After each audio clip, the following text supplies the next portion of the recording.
gavel. So we'll begin our meeting now. It's the fourth meeting of the Environment and Sustainable Development Committee, and we want to welcome our new clerk, Angela Marie Crandall, and we want to welcome you. Mr. Bachrach is a great poet, and perhaps, well, as we heard him give us a poem about Mr. Biddle, obviously he knows our rituals. We're going to begin. As you know, this is our first meeting on our plastic study. Before beginning, I would like to see if someone would move the adoption of our subcommittee report, because everything in the report, if it is approved, will set our agenda. Mr. Biddle. If I could, Mr. Chair, on a point of order, and then I can turn very briefly and then turn over to Mr. Longfield afterwards to move the report, if that's why he's raising his hand. But before we got started, I wanted to briefly address a mistake made by our office. This morning, the steering committee motion was shared with parliamentary officials and other exempt staff in order to ensure that we had the appropriate departmental officials scheduled to respond to the requirements of the motion, including for our meeting on Wednesday, in the event the steering committee motion was adopted. It was an error, and I've reminded staff that the steering committee motions are confidential until passed. That said, as parliamentary secretary, I'm accountable for this, and I apologize to the members of the committee for this error. I've spoken to the staff who have apologized to me for this error, and I apologize to the committee, and I want to assure that this won't happen again. Thank you, Mr. Biddle. Mr. Longfield. Yes, thanks, Mr. Biddle, for the clarification, but I would move that we accept the report. Is it unanimous? Yes, and the apology. Great. Okay, so that allows us to move forward with the first meeting of our plastic study. And as I see some witnesses that are familiar to us, they've been here before recently, and so they and I imagine all the other witnesses know the sort of the routine, which is that we ask you to remain on mute until it is your turn to speak. And yeah, that's essentially it, really. It's pretty much common sense, but it's worth mentioning. Of course, you can speak in either official language, and you can listen. You have three options to listen. You have the floor feed, the English interpretation, or the French interpretation. So we have with us today, we have Dr. Chelsea Rockman from the University of Toronto. From Canada Plastics Pact, we have Mr. George Roter and Valiente Usman, or Usman Valiente, is that, yeah, that Usman Valiente, I'm sorry. And from the Chemistry Industry Association of Canada, we have Mr. Masterson, who is familiar to us, and we have Ms. Elena Mantagaris, who is also familiar with us. And from Husky Injection Molding Systems, we have Mr. John Galt. And finally, from Recyc Québec, we have Madame Sophie Langlois-Blouin. So each group of witnesses has 5 minutes to present, and then I'm hoping we can get, we should be able to get 3 rounds in. And if not, you know, if it's a question of another 5 minutes, which I don't anticipate it will be, then we'll just go to 5:35 or 5:40 at the latest, but I don't think that'll be a problem. I think we'll finish on time. So we'll start with Dr. Rockman for 5 minutes, please.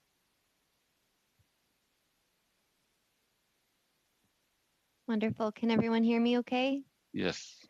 Okay, thank you so much for inviting me to present to this committee. I'm thrilled to have the opportunity to share my expertise and facilitate the use of scientific evidence in informing policy.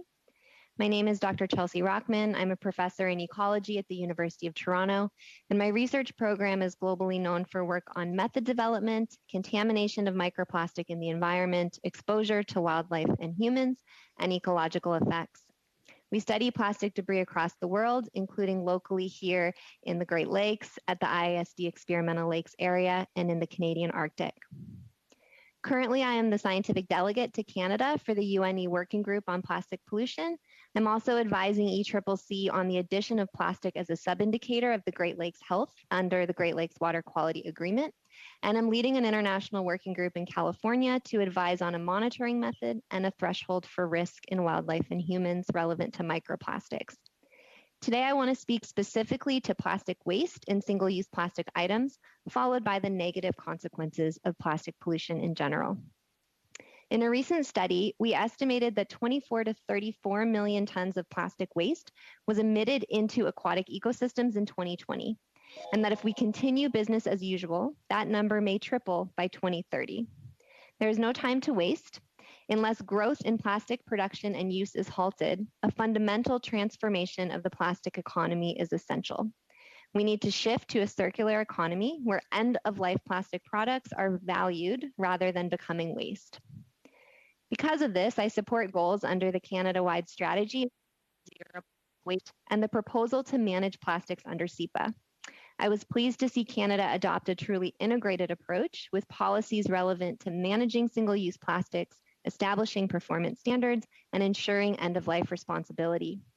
Each of these pathways is important, including the reduction in our reliance on unnecessary single-use plastics in order to bend our linear plastic economy towards a more circular one. Reducing single-use plastics that are common environmental pollutants, that are not reusable or recyclable, and that have a substitution is an important part of this transition. I applaud the decision to ban certain single-use plastics as early as this year.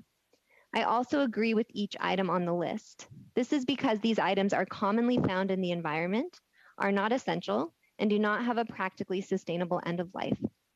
I also suggest that we think critically about how to define plastic under this regulation. If compostable or biodegradable plastics are to be considered for exemption, they need to be truly compostable beyond an industrial compost facility and or biodegradable in a relatively short time scale in the environment, so less than like 6 months. To the best of my knowledge, there are no products currently on the market that meet these criteria. I want to spend my last minutes discussing the effects of plastic once it becomes. My research mainly focuses on the small stuff, and the term microplastic incorporates a large diversity of plastic types, including degraded bits of larger plastic products like single-use items. My research demonstrates that microplastics are ubiquitous in the environment, including in our Arctic, in seafood and drinking water extracted from the Great Lakes. My research also demonstrates that microplastics can be toxic to fish and invertebrates. There have been many studies testing the effects of microplastics on organisms, and although results are variable, there is irrefutable evidence that microplastics can impact organisms and at concentrations that are already present in some places in the environment. Although we do not yet fully understand how they affect human health, we know we are exposed and further research is necessary. When it comes to large plastic debris, we have no doubt about an impact on wildlife. Studies report contamination via entanglement or ingestion in hundreds of species, and this contamination can lead to laceration of tissues, death of an individual, declines in population size, and changes in community assemblages. The weight of evidence for how plastic impacts wildlife once it becomes debris in the environment suggests that the time to act is now. As you know, there is no one-size-fits-all solution. Instead, we need a toolbox of solutions that include those that help us build a circular economy. One of these is the reduction of unnecessary single-use plastics. In Canada, we have demonstrated leadership in this space, and I thank you. We should continue by building a circular economy, reducing emissions of plastic into our environment, and cleaning up what has become pollution. I envision diverse policies working in tandem, and these should include those currently on the table, which includes expanded and harmonized EPR, the implementation of standards that increase the use of recycled content in new products, and the elimination of problematic single-use plastics. I want to thank you again for this opportunity, and I'd be really happy to answer any questions today or in the future. Thank you very much. Thank you, Dr. Rockman. So we'll go to, I assume it's Mr. Roter who will be speaking on behalf of Canada Plastics Pact. Great, thank you. Is my mic okay? Yep. Great stuff. Thank you so much to the honorable members for inviting us as witnesses today. I'm pleased to join you as Managing Director of the Canada Plastics Pact, and I'm joined by my colleague Usman Valiente. The Canada Plastics Pact is tackling plastic waste and pollution at source. We're a member of the Ellen MacArthur Foundation's Global Plastic Pact Network and an independent initiative of the Natural Step Canada, a national charity with 25 years of experience fostering a strong and inclusive economy that thrives within nature's limits. Je m'excuse de vous interrompre. Je m'excuse. I'm sorry to interrupt you. I need to have access to the interpretation, but there seems to be a problem with the quality of the sound. Could our clerk just check with the interpreters to see whether there's a problem? Donc, vous entendez rien. Vous entendez rien. So, Ms. Posey, you aren't hearing interpretation? No, it's that the interpreter said that the sound wasn't good enough to be able to provide the service. So I don't know if it's where the mic is placed. The mic that was sent to you by the committee, I imagine.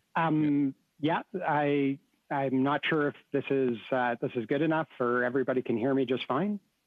Testing once again. Maybe sometimes if you raise the mic a bit, raise it as opposed to lowering it, sometimes that Sure, helps. How about that? Is that better? Could you say a few words? Yes, I can, no problem. Testing, once again. Just going to keep talking until I get the thumbs up from someone. How's that as sound? Madam Clerk, is it better?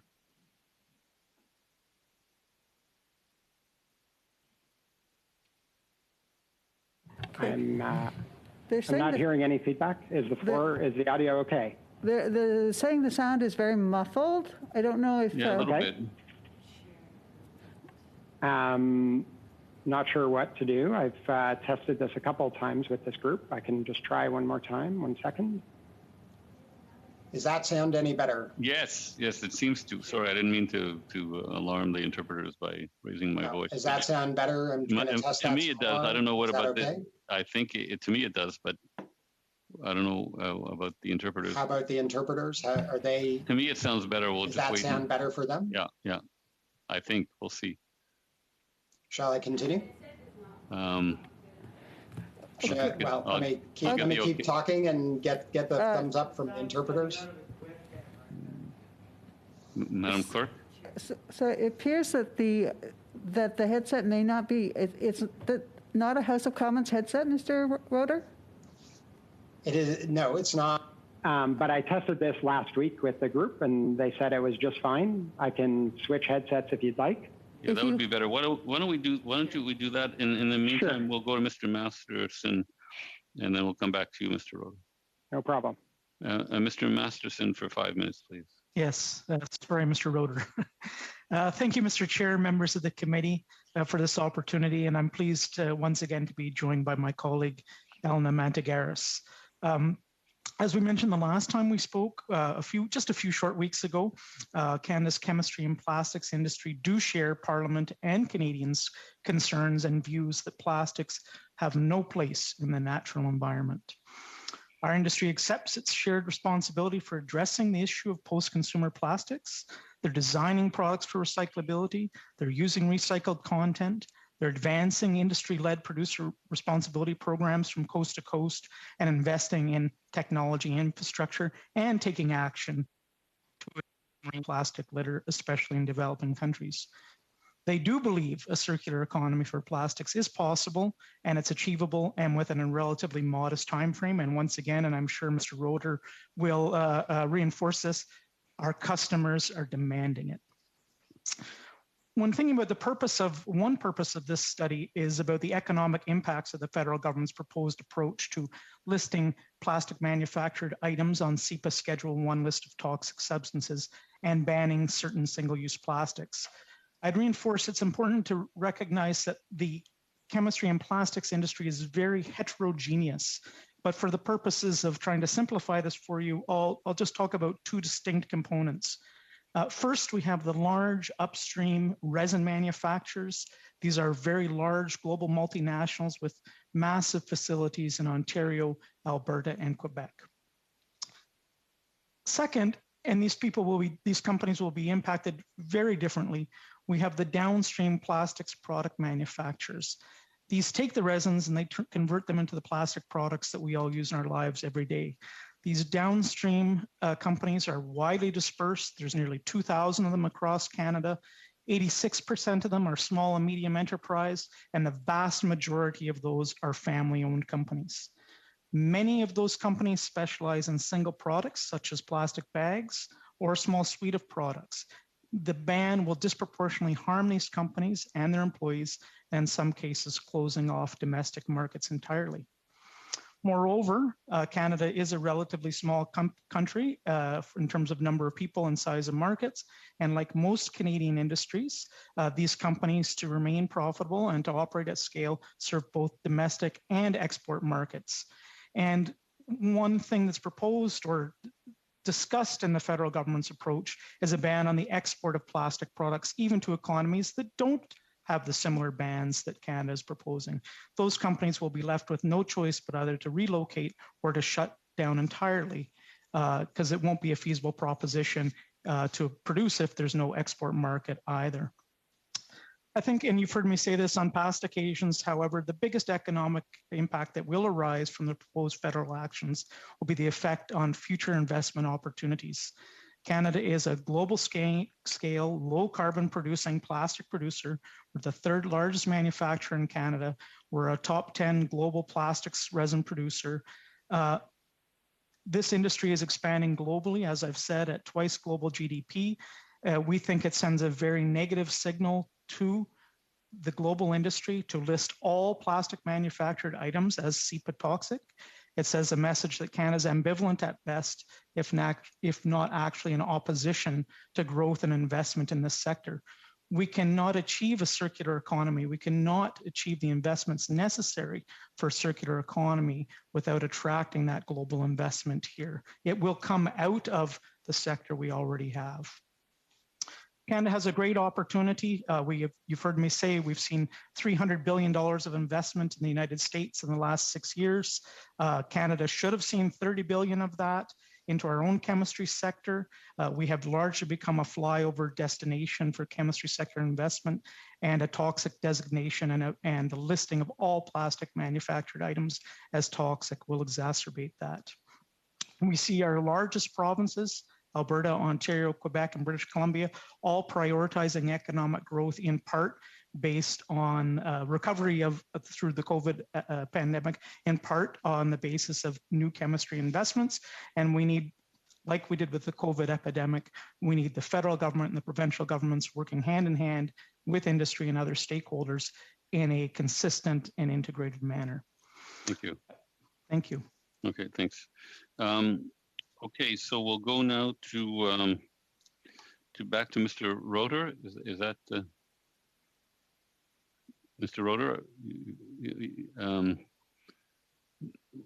I think you have the right headset, but we can't hear you, and I don't think you're on mute.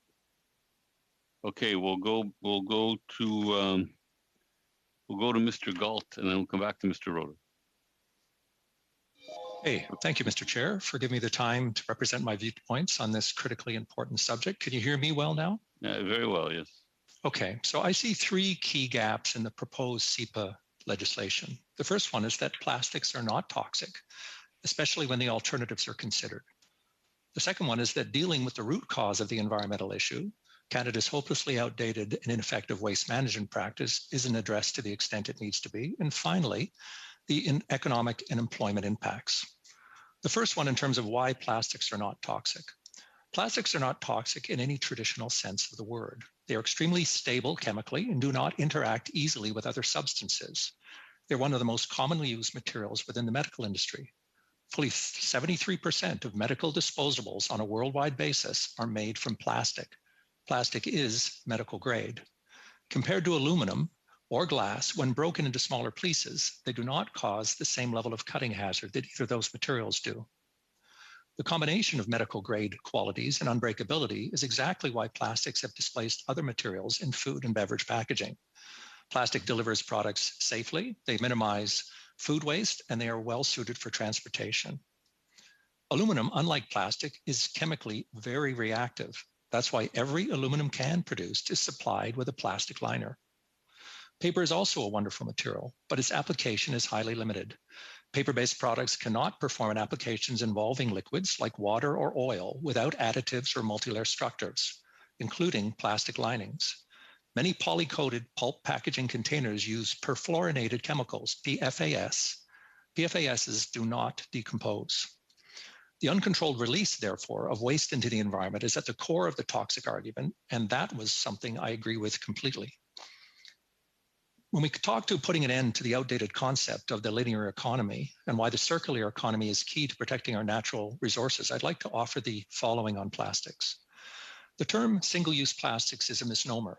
The only thing from keeping the majority of plastics in use today from being used repeatedly are updating Canada's waste management policies into a resource management policy focus, incentivizing investment in recycling, and establishing minimum recycled content standards for all articles, plastics or otherwise.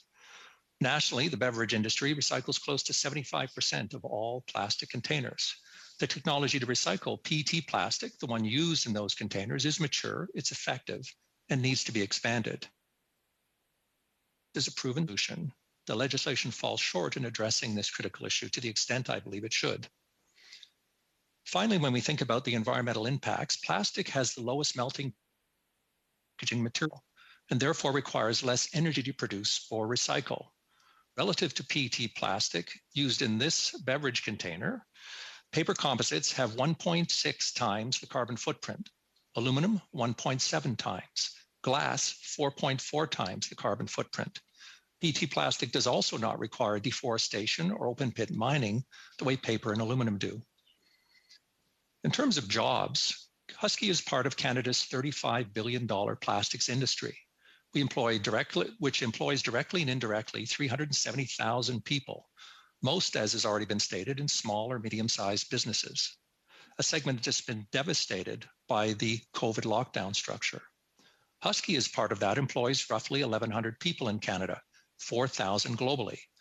We invest $60 million annually through 190 different suppliers that employ 10,000 Canadians. Over the last 10 years, Husky has paid out over $1.8 billion in Canadian payroll. We are a world leader in Industry 4.0 and have on a three-year basis are planned to invest $190 million in our Canadian operations while upskilling our workforce for digitalization. Our goal is to ensure our Canadian operations can compete with any in the world. However, since this legislation has been tabled, Husky and many of our customers and co-suppliers to the industry have put our investments in Canada on hold. The right solution, in my opinion, is to engage our industry and its 1,700 small and medium-sized businesses in the solution. The development of the circular economy will create jobs. In summary, the end of take, make, and toss, otherwise referred to as the linear economy, is over, and I think we can all agree with that. We, and I mean all 7.8 billion people on this planet, each striving for a better standard of living, have passed the point of no return. We simply extract more from Mother Earth far more quickly today than she can hope to replenish. Through public-private partnership, we can consider turning what we call waste today into the resources we use tomorrow over and over again. Plastics represent a family of materials ideally suited to the circular economy. Mm-hmm. Many plastics are infinitely reusable. They are purified and sanitized during the recycling process. They do not. Time is almost up, Mr. Galt. If you could just take 5 minutes to wrap it up. I'm just wrapping up. I'll just take a few seconds here on the last couple of points. So fundamentally, they have the lowest carbon footprint and recycle well relative to the alternatives. Finally, I think the time it's taken so far in the last year and a half to debate this could have established the public-private partnership and made meaningful inroads on establishing Canada as a leader in the circular economy. Right. What's unique, I think, in Canada is an opportunity here on a global scale. And as we're a global company that deals with customers everywhere, is that Canada actually absorbs more carbon than it produces. We're going to have to stop there, Mr. Galt, but there'll be ample time to provide the information during the Q&A. So, Mr. Roter, how are we doing there? Yeah, maybe third time's a charm. What do we think? Well, I think you're going to get the thumbs up on this one. I'm just looking at the clerk. Okay. Great. I'm just going to continue talking, and then we'll make an assessment as to whether or not the volume is good. And I think that I'm now on the correct interpretation channel, so we can just make sure that that's going through. It's good. Are we good? Yes, it's good. Perfect. Excellent. Okay, go ahead, Mr. Roter. Okay, great. From the top, as they say. Take it from the top. Third time's a charm. Thank you so much again for your patience. I'm very pleased to join you as the Managing Director of the Canada Plastics Pact. The Canada Plastics Pact is tackling waste and pollution at source. We're a member of the Ellen MacArthur Foundation's Global Plastic Pact Network and an independent initiative of the Natural Step Canada, a national charity with 25 years of experience fostering a strong and inclusive economy that thrives within nature's limits. Over 50 leading organizations are part of the Canada Plastics Pact, all taking action to achieve a circular economy for plastics. This is a growing network with expertise ranging from chemical and resin manufacturers to packaging and consumer goods producers to retailers, collectors, sorters, and recyclers. It includes for-profit, not-for-profit, and public sector organizations. This is the only network that brings together all of Canada's plastics value chain under one roof. We recently completed a study showing that about 1.9 million tons of plastics packaging is produced in Canada each year. Of this, 88% ends up thrown away in landfills, burned in incinerators, or lost to the environment. Just 12% is recycled. That 88% represents waste, not just garbage. Wasted economic opportunity, a wasted chance at investing in innovation and industrial development, and wasted greenhouse gas emissions. If the question is how to address the make, take, waste reality of plastics today, the answer is with a circular economy, as we've heard from the other speakers, in which we keep plastics in the economy and out of the environment. This would mean eliminating the plastic packaging we don't need, while innovating to ensure the plastic packaging we do need is reused or actually recycled. A circular economy for plastic turns waste into tens of thousands of jobs and billions of dollars in economic value, while stimulating innovation and benefiting the environment. A 2019 Recycling Council of Alberta report identified that increasing recycling in that province alone could generate $700 million per year in economic value and nearly 6,000 jobs. This is also true elsewhere in Canada, where a circular economy for plastics can produce high-quality, future-fit jobs. Imagine well-paid, safe, and secure jobs in sorting and recycling in industrial facilities from Kelowna to Kitchener, coast to coast to coast in urban, rural, and remote areas. For the petrochemical sector, this poses an opportunity to develop world-leading innovation. Take, for example, a recent partnership between BC-based Merlin Plastics and Calgary-based Nova Chemicals to turn recycled polyethylene into food-grade plastic resin. Canada has the R&D infrastructure in place, supported by leading academic institutions, that is already driving this type of innovation in established companies and startups, and more is possible. The environmental benefits are also clear. Keeping plastics out of landfills and incinerators benefits our communities and animal and human health. And recycling plastics reduces greenhouse gases by over 2/3 compared to making resin from fresh virgin resources. If the early stages of the Canada Plastics Pact have proven anything, it's that industry is highly invested in bringing about a circular economy for plastics in Canada. The involvement of all levels of government is also key. Bans on single-use plastic items are one possible tool on the menu of options available to governments. And while partners in the Canada Plastics Pact have a range of views on this topic, our signatories have committed to designing out plastic packaging that is problematic for collection and recycling supply chains. I would, however, like to shine a light on some additional approaches that the federal government can consider. First, there's a clear role for the federal government in coordinating an effort to collect and share plastics data. Currently, data is inconsistent and insufficient on what plastics are actually flowing through the system and where they're ending up. Simply, you can't manage what you can't measure. Second, there's an opportunity for the federal government to establish an industrial policy agenda for a circular plastics economy. Specifically, it can create national definitions and performance standards for the collection and recycling of plastics, support the provinces as they set out performance-based regulations such as extended producer responsibility, and establish national recycled content standards while using public procurement to drive demand. These supply and demand side policies will set the basis for technological innovation in the circularity of plastics. Third, no one part of the plastics value chain can address the challenge of waste alone. So it's important for governments to invest in multi-stakeholder platforms for collaboration that are crucial for driving holistic systems change. To conclude, let me be clear that the Canada Plastics Pact members do not speak with one voice on the proposed bans. What we are agreed is that there is a broader agenda and a set of policies that the government will need to put in place to realize the benefits of and position Canada as a leader in the essential transition to a circular plastics economy. Thank you. Great, thanks. Well, first of all, I'd like to thank our analysts for putting together such an interesting panel that's going to generate a lot of discussion and debate. So we'll start off the question period with Mr. Albas for 6 minutes, please. Thank you, Mr. Chair, and I'd also like to pass on my thanks to all the good work that's been going on to make sure we have these great witnesses today. First, I'd like to address Mr. Masterson. Would you say this action of declaring? Sorry, I think I'm told. Yes. I'm told. I'm so sorry. It's on the other side of it. I saw it before. I'm so very, Madame. Did we miss someone, Mr. Chair? I'm very sorry. It was entirely my fault. Ms. Langlois-Blouin is our other witness, and she represents Recyc Québec, so it's very important that we hear from her. I thought we were ahead of our time, and now I can see why. So please go ahead. Thank you. No problem.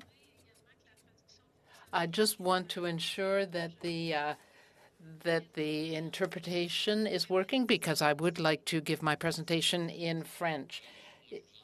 I can hear you, so I imagine that the interpreters do. I think that the clerk is saying that we are fine. Could you just raise the mic a little bit? But yeah, actually pull it down a little bit. Is that better now? Is that better? Yes. The sound is good. Thank you. Very well. I just wanted to ensure that everyone could hear me well and understand. So thank you very much for this invitation. My name is Sophie Langlois-Blouin, and I'm Vice President of Operations for Recyc Québec, which is a Crown corporation working under Environment Québec that works every day to make sure that we get as much waste recycling done as possible. So we work with consumers, with citizens and municipalities and companies. Our vision is to make Quebec a no-waste society. You've raised this issue about plastics and recycling, and Quebec has been active in this area for a number of years now. We work to recycle plastics and other materials. We go on the principle that by taking action, we at the source and throughout the change, then we can reduce the problem. So we have taken concrete measures to do so. We have 10 projects that we started last February, and we have $900,000 invested so that we can reduce source plastic production as much as possible. And people are very supportive of this kind of project. So we want to continue to support and document this kind of initiative. We're also working on reusing plastics to have more and more sustainable types of products that can be reused. We are raising people's awareness through campaigns. We want people to understand the environmental benefits, but also the economic benefits of reusing materials. We want companies to move toward having more durable products, and they will realize the economic financial benefits of that. People are being encouraged to adopt more modern business operational plans. We have a blue symbol that has been adopted by quite a number of producers, and this symbol enables consumers to know where they can take back a product, a plastic item. And so this is the type of thing that we're promoting. When we talk about plastics and packaging, we have emphasized two particular aspects. First of all, reducing use is good, but we have to think about all the aspects of that, because when we reduce packaging, we have to realize that that packaging has a benefit, and that is to preserve products, food. And so we have to make sure that people understand that we have to find alternatives. The other important aspect is that when we look for alternatives to plastic packaging and containers, we have to look at the impacts of those alternatives, because we have seen in the past that sometimes when we look at the whole life cycle of those materials, plastic, such as plastic bags and packaging, was actually the least harmful.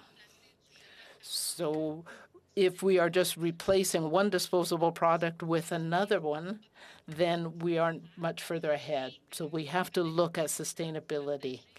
In conclusion, I just want to share with you the fact that we, too, at Recyc Quebec, certainly encourage the circular economy idea. Recycling is part of that, but we want to make sure that we also modernize our systems for recovery and recycling and our signage. So last March, new measures were brought in to modernize the system and to have an extended have more responsibility given to producers. So we are trying to reduce the problem at the source. Thank you. Thank you, Ms. Langlois-Blouin. We will now go with a clear conscience to our Q&A. So, Mr. Albus, you have 6 minutes. Thank you, Mr. Chair, and thank you again to all the witnesses. So I'm going to start off with Mr. Masterson. So would you say in this action of declaring plastics toxic is going in the absolute wrong direction and increasing uncertainty for industry? Absolutely, that's true, and I think you've heard that from Mr. Galt as well. I would say, Mr. Albus, I want to be clear, our industry is not against government action in this area. In fact, we've encouraged the Government of Canada and Minister Wilkinson to look at the right tools to do this. The issue is that CEPA, the Canadian Environmental Protection Act, is not the right tool. We know all of Parliament, the last Parliament, did support an private members bill for a national framework for zero plastic waste, and we support that, and we think Parliament should introduce the right tools. But the CEPA Schedule 1 list of toxic substances is not the primary tool that will effectively tool. Now, that's interesting because during the C-204 debate, MP Biddle opposed the bill by arguing it would increase the level of uncertainty. And MP Longfield argued the bill was bad because industry was saying, you're going in the wrong direction. Now, Mr. Masterson, you represent industry. Why do you think they're ignoring your claims in this case? I think I started by saying society and Parliament demands action in this area, and we agree. I'm not sure why the government's making the choices it is. It is expeditious to act quickly with the tools you have rather than to develop new ones. There are also issues around the role of the provinces versus the federal government. We have not seen the federal government actively involved in post-consumer materials before. Except for the import and export of hazardous wastes. So it's a whole new area. It would obviously be time consuming to develop new legislation, but sir, that's a question better left for Minister Wilkinson, I would believe. Fair enough. Are the chemicals that are going to be declared toxic and harmful important in the production of certain things? Well, I think this is a key question, if I may, that's the whole point here. The CEPA, Canadian Environmental Protection Act, and Schedule 1 is meant to address chemical substances. We think of things like asbestos. We think of, someone mentioned PFAS on here earlier. It's meant to look at those. What is being proposed right now is to take a whole group of consumer products. There is no other precedent for saying a group of consumer products, like all plastic manufactured items, would be listed on CEPA Schedule 1. See, again, that is interesting because in opposing bills C-204, MP Saini had a reason that was the chemicals at play are important in the production of things. If the government declares all plastics as toxic, will that result in the loss of jobs? Well, I think the question of the bans is the one that, and I tried to talk about two levels of impact, and one definitely bans will, which the listing is a precursor to that.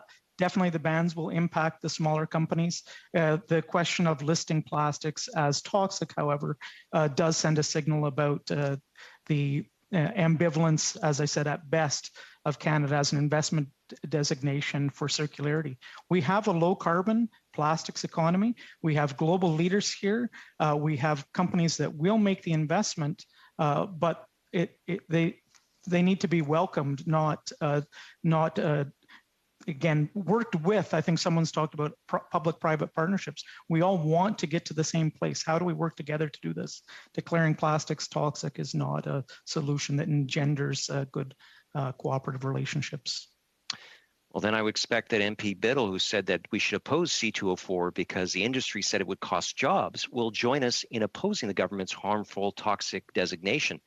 Mr. Masterson, will this designation and ban hurt Canadian businesses? You mentioned a flyover economy. Can you be more elaborate on that? Well, I'll talk very briefly about the investment, but I think Ms. Mantek-Garris can talk more about the impacts on the business. Again, our industry has seen $300 billion of investment in the US in the last 7 years. That's half of all manufacturing investment. Most of that has been in the area of plastics. The low carbon economy demands more and more plastics. And so that investment is taking place. Canada is already an investment flyover destination. We've seen very little of that here, and we should have seen more. Does this do anything to help us attract more investment? I think the answer is clearly no. Impacts on the companies themselves, Huskies and others that produce plastics. If there's time, please follow up with Ms. Mantek-Garris. Ms. Mantek-Garris, did you want to say anything? Yes, thank you. So in terms of specific examples, there's no question that many of our members have indicated that this type of approach will affect their businesses and the future of their operations. Recently met with MP Maloney, just with two of our members who represent 600 jobs in the Etobicoke North area, and there are dozens and dozens of plastics companies in that area. They both indicated that jobs would be at risk. I spoke with another company out of Montreal that recycles plastic bags, the item that's being proposed to be banned. And if this moves forward, they'll likely move their locations to the US, because why would they choose to be in a jurisdiction where their product is being declared toxic, where the investment they've made in recycling infrastructure is not valued? They'll go where it's valued. And certainly, to build on Bob Masterson's point, I think many of our members are questioning whether future investments in this country are feasible, whether it's in the recycling system or just in the plastics production sector in general. Thank you. We'll have to go to Ms. Sachs now. Ms. Sachs, you have 6 minutes. Thank you, Mr. Chair. I hope my sound is okay now. If I could just get a thumbs up from the clerk. because we were having issues earlier and I didn't have a chance for a sound check. Yeah, you got the thumbs up. Wonderful. Okay, so thank you to all the witnesses who are here today. This is a really wonderful start to our plastics study. Professor Roshman, I'd like to start with you, if I may, to highlight more on the research that you mentioned that you've been conducting. And I'd like to open to talk about, since my colleague, Mr. Alvis, talked about toxicity, just a clarification, when we're talking about toxicity, we're talking about the impact on biodiversity and on health, and both of those aspects. And in exploring that in relation to SEPA, we're really looking at agility to be able to protect our biodiversity. So when we're looking at the environmental risks of plastic pollution, and particularly microplastics on the ecosystem, can you highlight for me and for this committee a little bit more about the organisms, species, and wildlife that are impacted by the microplastics and the toxicity potentially related to it? Sure. Yes, I would be happy to. Thank you for the question. So in terms of, I'll start with wildlife and then I'll answer the question about human health. So when it comes to wildlife, there's no doubt that organisms are exposed. This includes animals at every level of the food web. In Lake Ontario, for example, where I live, we sometimes find fish with more than 100 pieces of microplastics in their gut content. So they're exposed, and in certain locations, they're exposed to a high concentration. There's been a number of laboratory studies that have looked at the effects to organisms. This includes zooplankton, so organisms at that lower level of the food chain, to mollusks like mussels and clams and oysters, all the way up to fish. When people synthesize that work and put it together and do something to say, what is the risk to species? So what is, say, for example, if I put this information together, what is the concentration that harms 5% of the species within the environment? That concentration is around 100 to 120 particles per liter. That concentration is found in some parts of our Great Lakes already. So when it comes to microplastics, we still have a lot to learn in terms of the different types of plastics out there, but we know that the concentrations we find in nature in high concentrations can be toxic to freshwater and marine species. When it comes to human health, we know that there's microplastics in our drinking water. We know that there's microplastics in the seafood that we eat through microplastic leaving the gut and going into parts of the organism that we eat. We don't know how it impacts human health yet. So that's still a bit of a black box. Okay, and so I'd like to just hone more. Do we know where these plastics in the environment are coming from? Yeah, so we don't know perfectly for everywhere, but I can talk to you about some of the different pathways. So when we do cleanups, or we have sea bins, for example, on our waterfront, we know that for large plastics, some of these single-use plastic items are what we commonly find. For microplastics, broken down bits of things we can't recognize might be from there. But I will be honest, right? A lot of also what we find are microfibers from textiles, bits of tire rubber from cars. So there certainly are different sources. So single-use plastics is one pathway, but there's a lot of pathways when it comes to microplastics. So I'd like to just slip in here because I know my time is limited. So what we're seeing, what I guess I would want to ask you is, in terms of the single-use plastics that we're discussing now and the 6 classes of items that we're proposing, I do know we have about 256,000 tons of plastic was recovered and recycled last year, but nearly 20 times that was produced in virgin resin, which goes into many of these single-use plastics. So do you think that the government's going in the right direction now with this initial ban of the six classes of items in our first proposal to come the end of this year? I do agree with it. So I think because we see these items commonly in the environment, the criteria was right that they're common in the environment, they may cause harm, they're not practically recyclable. I understand that they can be recycled, but the markets aren't necessarily here, and they're replaceable, or they can be replaced with reusable products. So I agree with it. We have to build a circular economy that includes recyclables for sure, but for items that are hard to recycle, aren't being recycled, and that are unnecessary, I do think the government is moving in the right direction. Okay, thank you. Chair, I think my time is nearly up. Can you just check for me, please? You have about 1 minute and 15 seconds. Okay, so if that's case, I'd like to go a little bit further into, we've already tested the waters, if I may say, about the impact on aquatic life with the ban on microbeads in 2017. And so that was a first step. But as we're looking at microplastics now, as you mentioned before, how pervasive is the proliferation in our environment of what we need to consider in balancing out, we've discussed a circular economy, but what we're seeing is that much more is being produced than what we're recovering. One of our witnesses, Mr. Roeder, even mentioned that the statistics on recovery are inconsistent countrywide. We don't know really how much we're successfully recovering and recycling.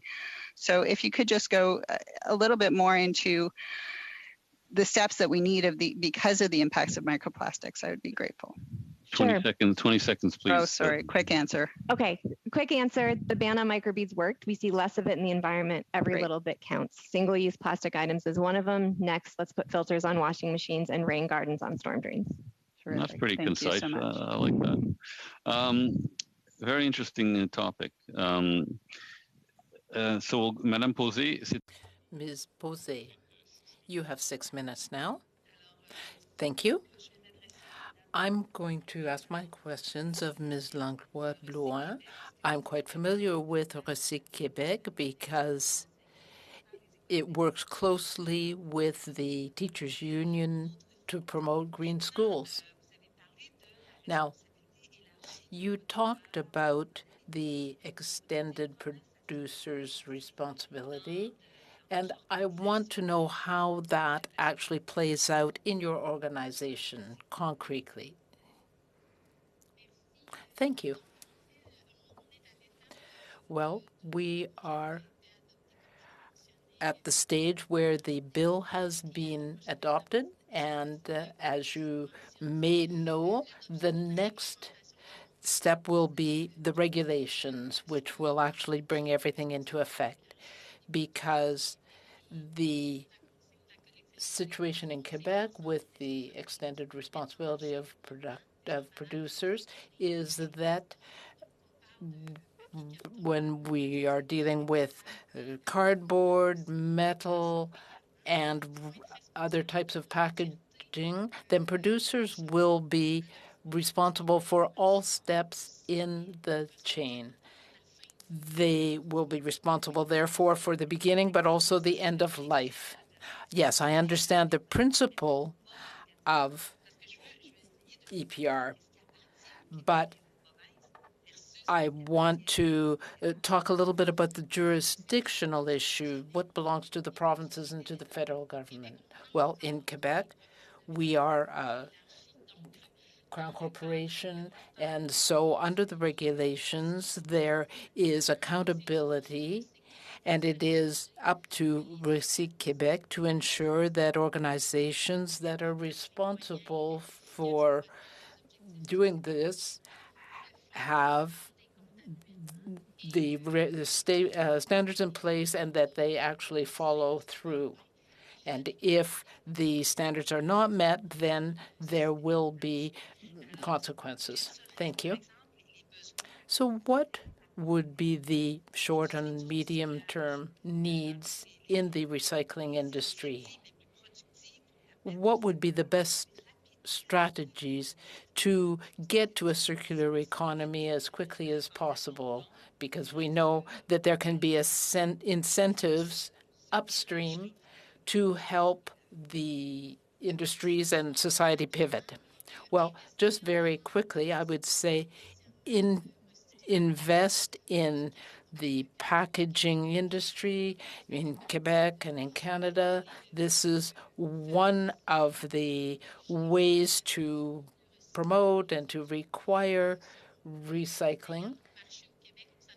And so in Quebec, we are trying to make sure that the circle is as tight as possible. And in Canada, the same needs to be done.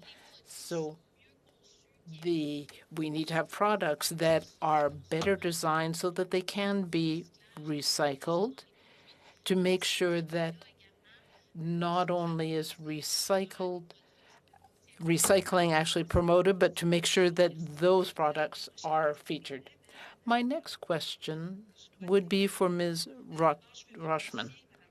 I want to thank you, first of all, for your research in this area, because when you talk about microplastics in the food chain, this is very important. Do you think that we need to have a larger list in Schedule 1 of SEPA?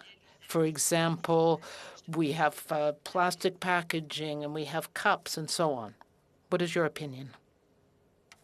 For the question, and I'm sorry I have to respond in English. I think if I could think of a couple extra items, which I think I put in my longer testimony, I think there's a couple other like plastic wet wipes, maybe, sorry to say this, but plastic tampon applicators, things that we know that those replacements already exist and that they don't have a sustainable end of life.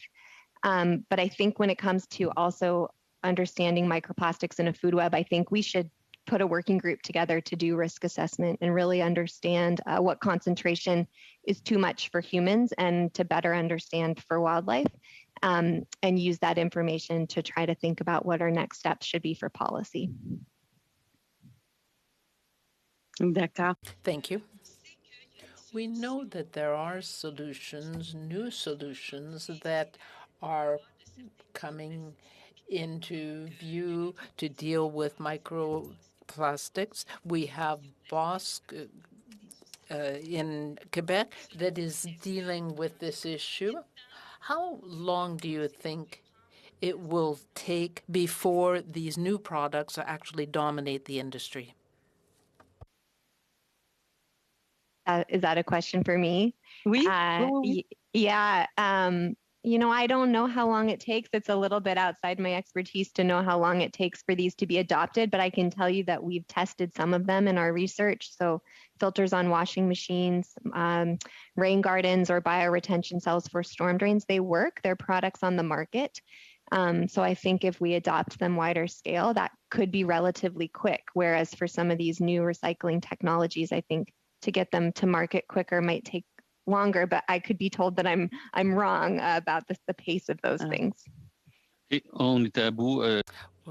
time has expired, Ms. Posey. Thank you for your questions. Correct. For 6 minutes. 6 minutes, Mr. Backrack. Thank you very much, Mr. Chair, and thank you to all of our witnesses for their presentations so far. I'd like to continue with some questions for Ms. Rockman, if I may. So the first one, as it stands, I was surprised that the government's proposed ban on these 6 single-use plastics covers only a fraction of 1% of the total plastic products that we use. And I know that there are many environmental organizations calling for the list to be expanded considerably to include additional problematic plastic items, resins, and material types. In your opinion, and you may have answered this a little bit in your response to Ms. Posey, are the 6 items sufficient to address the scale of the plastic pollution problem that we are facing? Thank you for that question. No, I don't think the items are sufficient to address the scale of the issue that we're creating. I think every law that's put in place is a bit of a gateway, right, for more policy to come in and increase I guess, our mitigation strategies. I think it's a good start. I think we should look critically at different products on the market and think about, as new technologies come in place, what could be phased out, what could be phased in. If we continue business as usual, the amount of plastic going into the environment may triple in just less than 10 years. So we have quite a lot of work to do. Decreasing plastic waste is one of them. And by reducing production of some items, that's one way to get there. So I think it's a great start. I don't think it's the answer, the full answer. Some of the items that are not currently on the proposed ban list, such as hot and cold drink cups and lids, plastic stemmed cotton buds, cartons for eggs and produce, and lightweight produce bags, have either already been banned in other jurisdictions or are similar to those on the list. If these items are also problematic from the perspective of environmental health and ease of recycling, is there any scientific rationale for not also banning these items? No, I don't have any scientific rationale for it. I mean, I will remind you I'm an ecologist, but I don't have any scientific rationale for it. Okay, thank you, Ms. Rockman. Does the government's current risk-based approach for banning plastics adequately consider an item's presence and persistence in the environment, its toxicity, its necessity, and whether it is easily recyclable? Those criteria, are we adequately considering them in creating the list? I think that those reasons that are proposed, so the list that you just said in terms of how we assess products, I agree with how they're being assessed. I think, you know, persistence and toxicity and ubiquity are important. It's how we address persistent and, you know, ubiquitous chemicals like persistent organic pollutants or priority substances. I think thinking about things that are unnecessary or unsustainable end of life for sure. So I agree with that criteria. And I think what you're asking me is whether we've assessed all of the products correctly and are actually using that criteria. And for that, I would look to the government to ask them, should we be looking closely at other products? Okay, so if I understand you correctly, it seems like, in your opinion, the framework is a decent framework. And the approach is a good approach from a policy perspective, but you have questions about whether it's being applied broadly enough and whether enough products are being assessed using those criteria. Is that a fair characterization? I think so. I would say that we've done a good start. I think we should start somewhere and we should continue to assess items to think about whether more should be brought onto the list, which I think could include some of the list you mentioned earlier. Thank you, Ms. Rockman. Materials that are known to be particularly harmful to the environment or human health, including oxo-degradable plastics, all forms of polystyrene, polyvinyl chloride, and multi-material packaging are also not included in the proposed ban. Can you speak as a scientist to the harm that these plastics have on the environment and human health? So I think, you know, I think some of the reason why those products have been left off now is because they're not easily substitutable. That's my guess. Food packaging, for example, is a tricky one. Right now, from what we know about the toxicity of plastics and the risk assessments in place, it is for microplastic, it has to do with the size and quantity in the gut of an organism. There's some evidence that certain plastic types, though, can be more toxic than others. For example, you mentioned polystyrene, PVC, tire dust is another example. For tire dust, I think it's a bit more, we understand more that may be more hazardous than like a polyethylene. I think for PVC and polystyrene, while there's chemicals in them that can be more toxic than other types of plastics, I don't think yet there's enough evidence to suggest that they're leaching at a rate that could harm organisms. So right now it's microplastics in general as a mixture should be kept out of the environment regardless of material type. Thank you very much. Mr. Chair, do I have a few more minutes? 30 seconds. That's okay, not for the Q&A. Yeah, I'll make it very quick then. Like, obviously, provincial governments have a lot more tools in their toolbox to address the regulation of the plastics problem. One tool that the federal government does have is listing these products under SEPA. But industry, as we've heard today at today's meeting, they've been lobbying hard against this approach. How important is it that this listing be done as quickly as possible? I think it's important that we take care of this issue as quickly as possible because, like I said, the concentrations in the environment or the amount going out may triple in just a decade. I think people should also recognize that the word toxic under SEPA does not mean the same thing as a toxicologist might assume it to be. It means it may cause harm. So I don't, you know, when I read the definition in the law, I don't think that we're going against what that definition means, but I think it's the word. Thank you very much. So we'll go to our second round, which is essentially a 5-minute round. We'll start with Mr. Seaback for 5 minutes, please. Great, thank you, Mr. Chair. John, I wanted to quickly jump back to you. I know you didn't get to finish your opening statement. Do you have anything quickly that you wanted to add or finish up with before I go to my questions? I think the only key points I wanted to make were around the alternatives. And because I think we all agree, everyone here, that keeping plastics out of the environment is the right issue.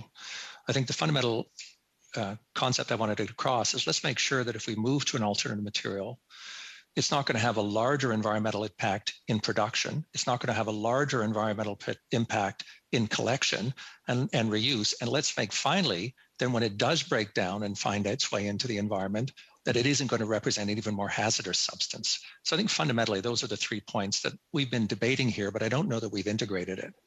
And I guess the final point I was going to make on that, and then I'll close it, is my observation, visiting waste management companies and other things that we've done to try to understand this issue, is that we're kind of pitting one side against the other side right here. And my final point was, I think that's a mistake.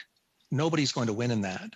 I think there's salient and good arguments to be made that have been made by many people saying we have to control plastics finding their way into the environment. And I'm not arguing with any of those fundamental principles. The concern I have is when we talk about, okay, well, how do we do that? How do we make sure that not only plastics, but all waste doesn't find its way into the environment? What does it mean identifying materials that can be reused? What does it mean to have the waste management to bring enough of that back to make it economic, to reprocess and to reuse effectively? Those are kind of the closing comments. That this is a system level problem, and I find we're looking at it in too many small pieces rather than together. That's probably my most significant comment. It's kind of like a win-lose right now. And what you're saying is there actually is a win-win. And in that sense of a win-win, are there other countries that are doing it like a win-win? Good for the environment, good for recycling. Absolutely. And I think because we're a global company, we have the opportunity to work around the world with different countries. I'll talk about Germany and Norway because they're the gold standard on the collection and reuse of plastics today. Both countries claim and deliver a 97% recovery and reuse rate today. Matter of fact, Germany alone recovers and recycles 3 times the amount of material that Canada in its entirety uses on a plastics basis annually. So they've got proven solutions. What we did is we looked at what was the formula for success. Well, the formula for success included things like minimum recycled content requirements on all containers. That creates demand.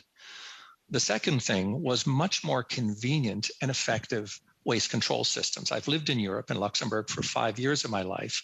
And starting 20 years ago, systems existed so I could place the materials in an appropriate location conveniently.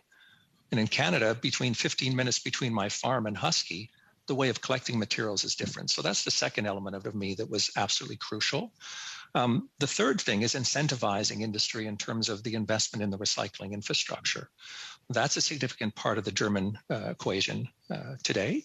And then finally, I think the gold standard is putting value on it. What I mean by that is, and a lot of people have different opinions, including in my industry, about a deposit. If you look at a deposit system, what's really powerful about it is whether the individual returns the container for the deposit or they throw it into the environment, the deposit system incentivizes somebody to collect and recover it before it can find its way through our streams, into our lakes, and out into our oceans.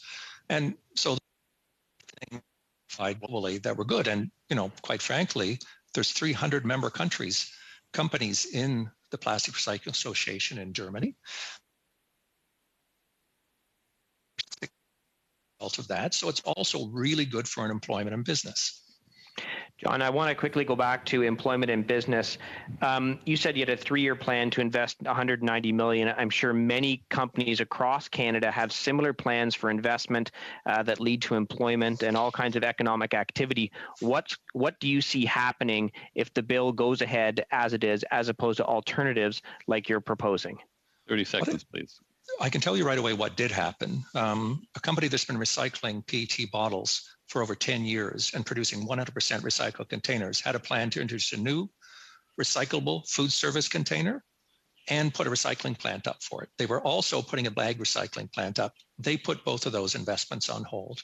Many other investments in recycling infrastructure that have dealt with the issue at the root cause and created value for this material have stopped those investments. In terms of Husky, we have many operations worldwide. We'll simply make those investments in expanding our capabilities where the markets are receptive to them, where they're looking for recycled solution. And then the last one. Oh. Yeah, we'll have to stop there. We'll go to Mr. Longfield for 5 minutes, please. Mr. Longfield? You must be on mute. The clock is always against us. Could you please finish your sentence, Mr. Galt? Okay, sorry, I just unmuted again. I mean, the key thing also that I know a lot of people aren't thinking about was the medical devices industry. 73, when I mentioned the point of 73% of medical devices use plastic, and we've just gone through a pandemic, Canada is almost wholly dependent on foreign nations for the supply of critical medical devices. I have the import data here. I can't go too much farther than that. But we do have some data, and we do have that. But you can submit it to us as well.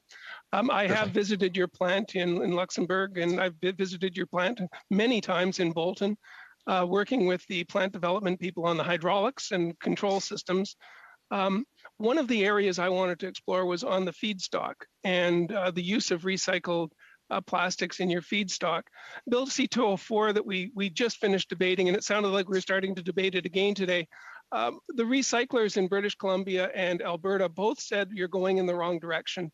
By limiting the travel of product, you're actually cutting us out at the knees by limiting the supply chain opportunities. On your feedstock, are you able to specify amounts of plastic recycle material that can be used on your injection presses? We can handle up to 100%. There are three fundamental technologies for recycling plastic: mechanical recycling, chemical recycling, and waste to energy that are in use worldwide. Right. All are developed. All we are capable of producing, and as I mentioned with one customer, have been producing containers from 100% post-consumer material now for over 10 years. Right. And the regime in Europe is quite different. In fact, definitions are quite different. When you talk about toxicity, in the EU, they talk about it based on hazards based. And in Canada, when we talk about toxicity, we talk about risk based. I've also worked with one of your major competitors in Austria. We have a very strong global plastics machine manufacturing industry in Europe, where their standards are, I would argue, more stringent than ours. Could you maybe compare where we're going with this legislation compared to where the EU is? Well, the new EU regulations that will take place by the end of 2024 are much more aggressive than what we have here. They followed that framework I talked about earlier. Higher percentage of recycled content demanded across all products.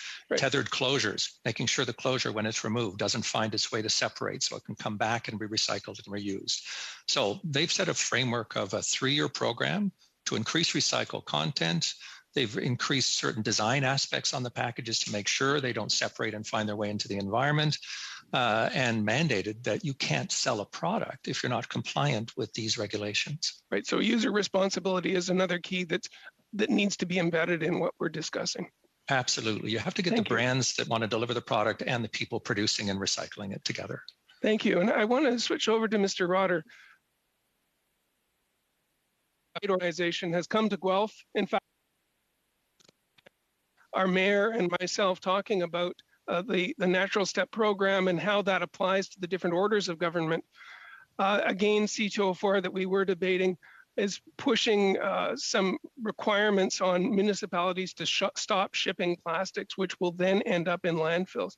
Could you talk about how Natural Step works with the 3 orders of government to try and coordinate with us, and maybe working with the Canadian Council of the Ministers of Environment, if that's an organization that you're familiar with and working with?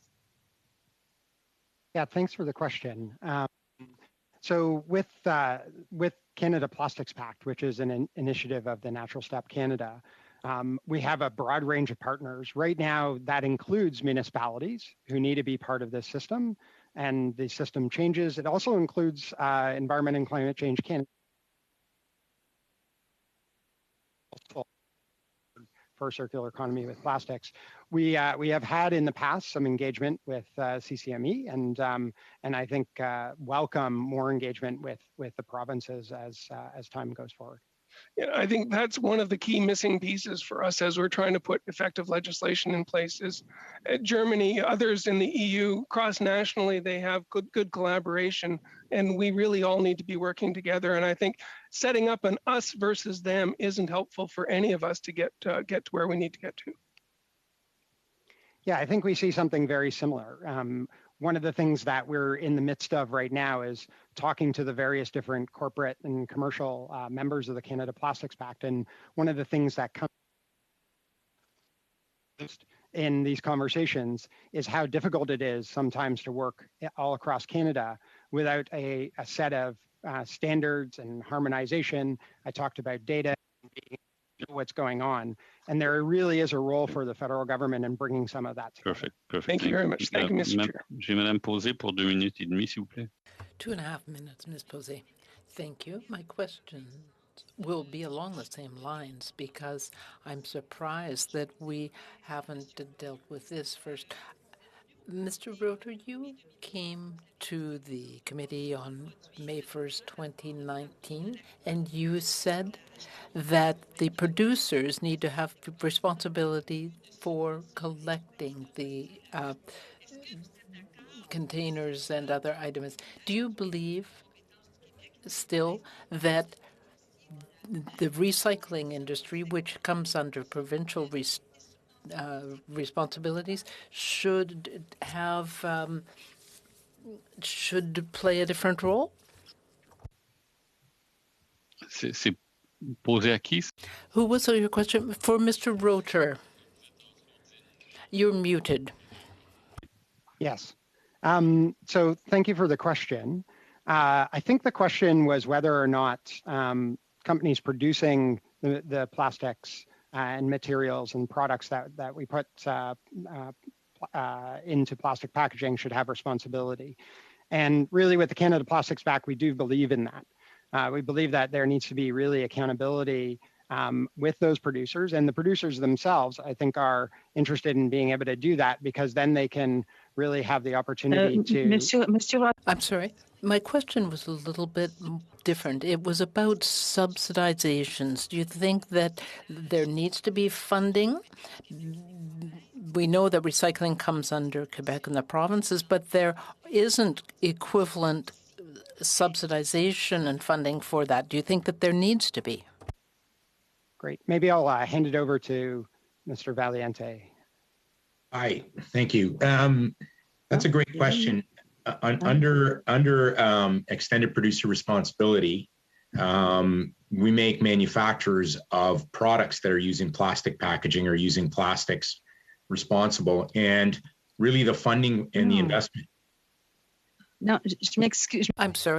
I'm sorry to interrupt you, but I'm not talking about accountability. I'm talking about grants and subsidies, because we know that production is very subsidized.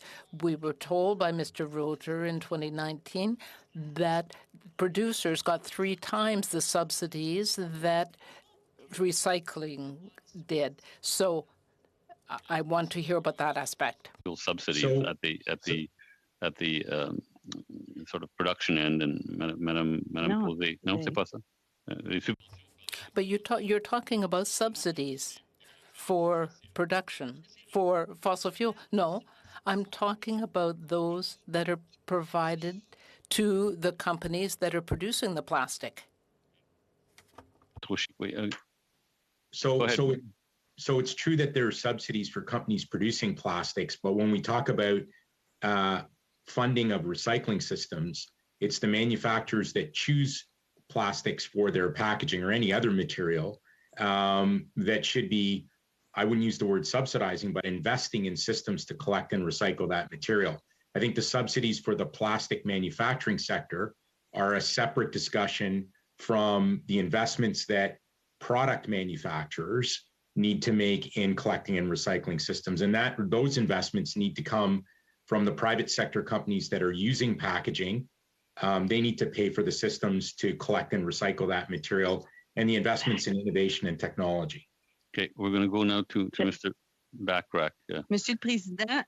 Mr. Chairman, given that there was some misunderstanding, maybe it came from the translation, I would like to have one more question, but you've already had 4 minutes, so we'll go back to you in the next round.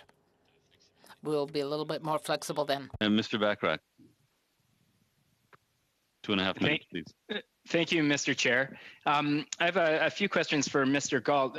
Mr. Gault, I believe, if I understand it correctly, in your presentation, you took issue with this idea of plastics being listed as toxic under the SEPA definition. And I read the SEPA definition. I'm somewhat new to it, not being a permanent member of the committee, and I struggle to see how these plastics don't fit the definition to a T. It talks about having an immediate or long-term effect on the environment or its biological diversity, constituting or may constitute a danger to the environment on which life depends, or constitute or may constitute a danger in Canada to human life or health.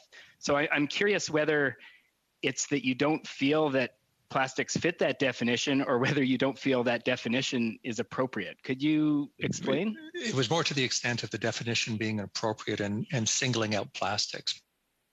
What it produces 34 million tons of municipal waste per year. And plastic packaging, which seems to be a big part of this dialogue, represents 5% of that. And as I mentioned earlier, I look at the relative toxicity to the environment of the other compositions of that 34 million tons. I see that plastics on a relative scale have a far lesser environmental impact than others. That was the context of my comment. Okay, arguably it would also be an argument for listing those other components of municipal waste as also being regulated under SEPA. But I'll move on. The other question I had relates to the public polling, which showed that 95% of Canadians, and I'm sure you're familiar with this, are concerned about the impact plastic pollution has on our oceans. 2/3 said they support expanding the proposed ban to other harmful plastic products, including hot and cold drink cups, cigarette filters, and all forms of styrofoam. How does the plastics industry justify its opposition to the ban that's being proposed in light of the massive public support for precisely that type of regulation? Okay, well, I guess what we did is we performed over the course of last year, we hired a professional polling company also. And so we did our own poll and we introduced information. And so you're correct. Initially, the response to plastics was negative.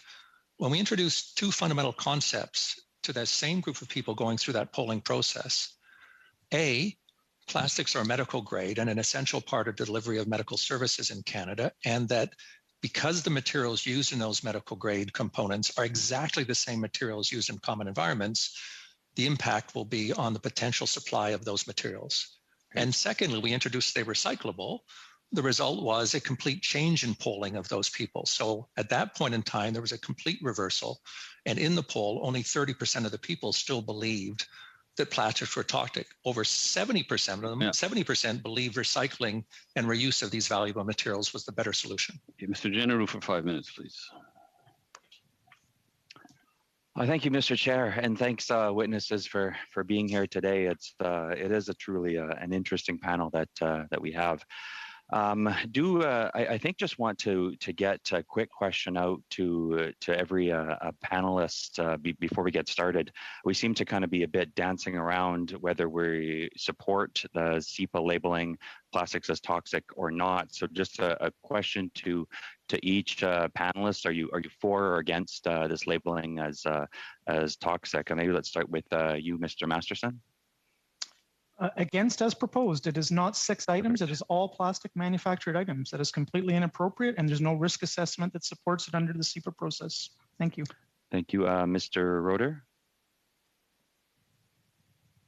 Yeah, in our case, we have a range of opinions from our members, and so I'm unable to express an opinion one way or the other. I have a quick statement, what I'll read to you in just a second, Mr. Roeder, but I do want to finish this question to everybody. Mr. Galt? I'm against the designation. Right. And Madame Mrs. Rockman, I know it's kind of been, I guess I just simply want a for or against here. I know you've kind of been asked this a little bit already, but if you could just say for or against. Just say that, yeah, in terms of the way toxic is defined under SEPA, I agree with it. Great. So do want to get back maybe to you, Mr. Roeder, here, just very quickly. The obviously we've seen and asked the minister the same question.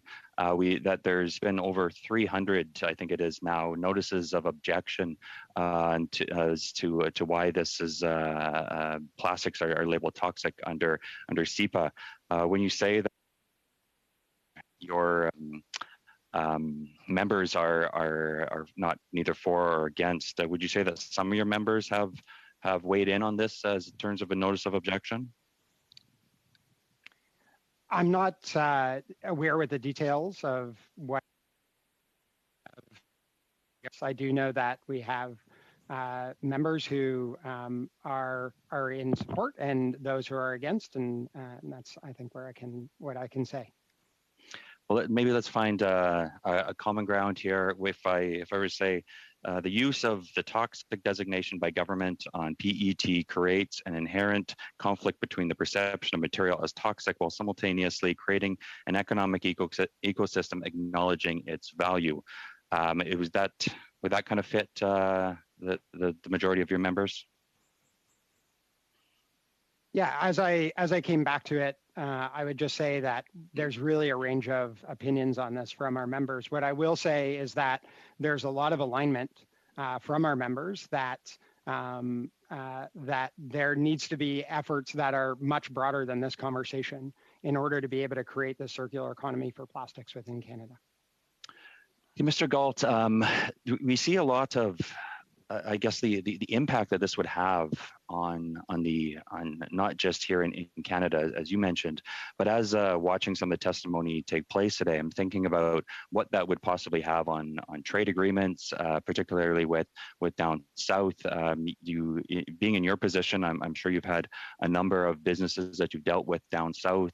In the United States, to be accurate, is there that kind of uncertainty in terms of what this means to some of those businesses when it comes to international trade? Absolutely, it does. I think you may be aware of the fact that already the U.S. Welcome to the conference center. Please press 1 for English, today, and 2 for French, or enter your. Sorry, we're having something's going on there. Press the pound key when complete. I'm afraid I can't control that at this end, but it seems to be gone. Okay, I'll try again. Enter So your yes. conference ID. Press the pound key when complete. Will I try to speak over that and just keep going? Well, let's see if it stops. Please enter your conference ID. Press the pound key when complete. Point of order, Mr. Chair. Perhaps we can suspend a minute or two if we can't. Yeah, well, this rather than. It seems to be corrected. Yeah. It's corrected. Okay, thank you. Okay. So go ahead, Mr. General. I'll turn it back to Mr. Galt just to finish his comments. You may be aware that already the U.S. has launched a concern regarding the concept of the trade agreement that we have between the U.S., Canada, and Mexico, and the fact that this unfairly influences importers of goods from the U.S. into Canada of plastic articles. And so that, I'll leave that out of there because that's not my area of expertise. What I can say is it adds a real significant level of complication to things like the importation of, let's say, those medical devices again. Our biggest trade partner in medical devices in Canada. We're most reliant upon the US. And at this point in time, syringes, test kits, all of these devices that we're involved in supplying manufacturing equipment for that are produced in the United States and shipped into Canada will now have the difficulty of trying to deal with the toxic designation. What does that mean to cross-border transportation? What does it mean to the complications of that? And those are some of the things that people have concerned about that we don't feel have had the time to discuss yet. Great. Mr. Chair, do I sneak one more in? Yeah, just very briefly and a very brief answer, given the interruption we had. Yeah. We have such a generous chair here, witnesses. He's being very kind, and I think just over the scope of the pandemic, I think we've seen a lot more increased use in things like plastic, single-use plastic.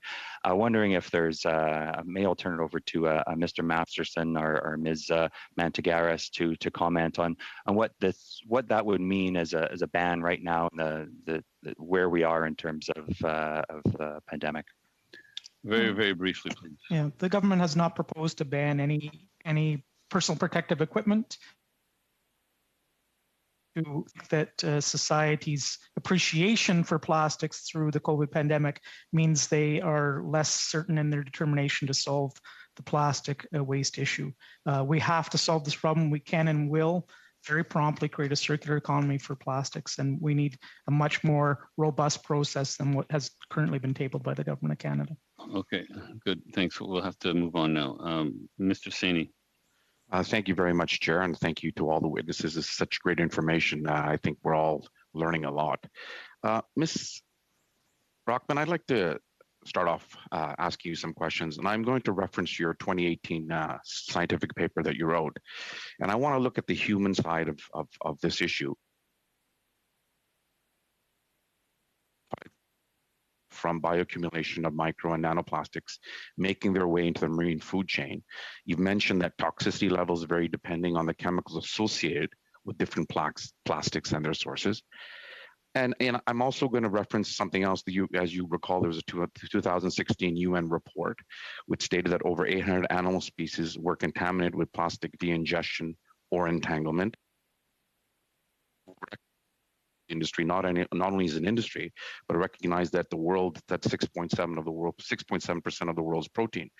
So my question is, are you able to identify what sources of microplastics provide the greatest threats to both marine and human health, and how we could best mitigate this threat? Yeah, so we're learning the amount of literature that comes out every year is a huge increase, and we're learning a lot more every year about the risk of microplastics to organisms. When it comes to seafood, which is I think what you're asking me about, we know that these microplastics can get into the fillet or the parts of the fish that we eat. We have numbers even for Lake Simcoe in terms of how much we see in the fillet and how that may matter in terms of exposure. Right now, as I said, yes, there's some literature, and you mentioned this before, that certain plastics may be more harmful than others. When we do I'm working right now on a risk assessment for the state of California for both humans and wildlife. And what we are saying is that even though I think as we learn more, we might change our minds. But for this purpose of this risk assessment, that microplastic is microplastic, and that we're not differentiating between the different types. And we're saying that it matters by the concentration and the volume. So it has to do with the size of the particles and the number of particles. So from that matter, there's lots of different sources of microplastics into the environment. And I can't tell you which one is the most important in terms of which type is the most toxic. I can tell you that I recognize seafood is really important. I think the amount that we are exposed to for humans from seafood is probably much smaller than drinking water or in dust. And so we don't have enough evidence right now to tell people how or what to consume based on what we know about human health and exposure for seafood. Right now, places are trying to start to do that for drinking water first. But has there been, the research is still evolving, as I understand, but in terms of marine animals, do you see an issue with marine animals being affected by microplastics? Yeah, so right now, the concentration that we know will affect 5% of species is a concentration that is found in certain parts of the marine environment and also certain places freshwater, including the Great Lakes. I also want to reference you to some research that was done last year out of Utah State University, and I think you provided a commentary for that article, which I found very I don't want to say interesting, but it was interesting in one way. But one of the things that the article said, and I know the research is emerging also, but we talk about ocean microplastics and we talk about landfills, but there's recently been some research suggesting that there's a widespread airborne microplastic pollution, which could pose a risk to human health and has already polluted even the remotest corners of the earth. And I think you had mentioned the Arctic, and they have some studies where they found particles there also. How big of a cause of concern do you think this is, and how do we address it? Yeah, so you're talking about the paper by Bronny et al. In Science, and last year. Yeah. Understanding, basically showing us that microplastics, they cycle in the water cycle, they cycle in the global dust cycle, and we're starting to understand how that relates to the carbon cycle. What this says to me is that microplastic is ubiquitous and persistent enough that it's getting into these fundamental planetary cycles. So then you ask, what does that mean? What do we do about it? So I think there's urgency to do something. I think there's a toolbox. I see the plastic issue similar to the climate issue in terms of there's not one solution. We need to use many levers at the same time, one of which is reducing the amount of plastic waste we produce, which is what we're talking about here today.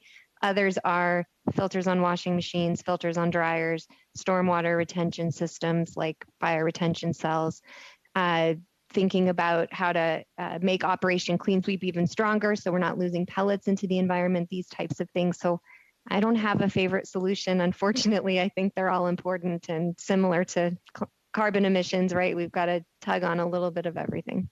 Great. How much time, Chair? Well, we're over by a good 15 seconds. Okay. Thank you very much. We'll head into our last round, and I think we're going to land on time. So, Mr. Albus, 5 minutes, please. Yeah, thank you, Mr. Chair. What an engaging panel this has been.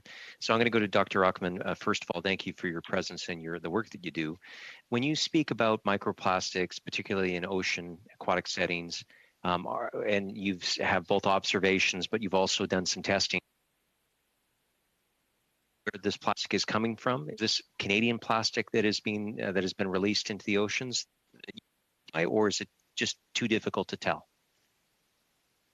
I appreciate that question. Unfortunately, it's too difficult to tell. People have tried to think about ways that you can trace it. The best information that we have is just the paper from Jenna Jambeck et al., trying to say how much is coming from each country, but it doesn't take into account waste that's shipped overseas. So unfortunately, when it comes to microplastics, it's pretty difficult to know where it comes from. We do better at knowing whether it's, tire dust or coming from washing machines, et cetera. So like different pathways.